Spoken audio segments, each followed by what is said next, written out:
Les nouvelles au front sont plutôt rassurantes. Ce mardi, les forces armées de la République démocratique du Congo ont bombardé avec des avions des chasses les positions occupées jadis par les rebelles M23 à Tchanzu, à Musungati et Ngerenge dans le territoire de Rutshuru. La société civile de la province du Nord Kivu appelle à la poursuite de ces opérations. Selon les membres de cette structure, contrairement au communiqué de ce mouvement rebelle, aucun civil n'a été tué par des frappes de l'aviation des forces armées de la République démocratique du Congo.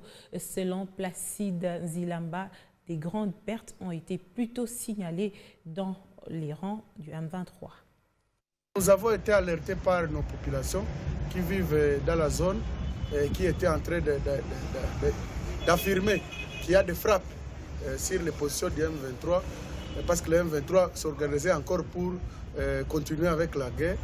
Et les FARDC ont eu les formations bien avant et les ont précédés aujourd'hui avec des frappes qui ont eu effectivement, qui ont causé chez eux des pertes énormes. Donc nous continuons à appuyer les forces armées de la République démocratique du Congo et leur dire que c'est notre pays qui est agressé. Nous devons nous battre. Nous ne devons pas laisser l'ennemi occuper des zones parce qu'il en va de la mission même des forces armées de la République démocratique du Congo de protéger l'intégrité du territoire national. Donc nous sommes là, nous les encourageons et nous pensons que nous ferons même des gestes symboliques pour témoigner à cette armée notre rapprochement, notre collaboration et notre accompagnement. Il n'y a pas de civils qui ont été ciblés. Les M23 jouent à la malignité. Quand ils savent que les FARDC les malmènent, ils tirent même sur les civils pour faire porter cette charge aux FARDC. Mais cette malignité est déjà détectée. À Tchanzu, les positions sont éloignées de là où se trouvent les civils. Là, quand ils fouillaient là-bas, à Kaunga là-bas, c'est la population qui était en train de voir. Donc il n'y a pas de question, même en Ngerenge.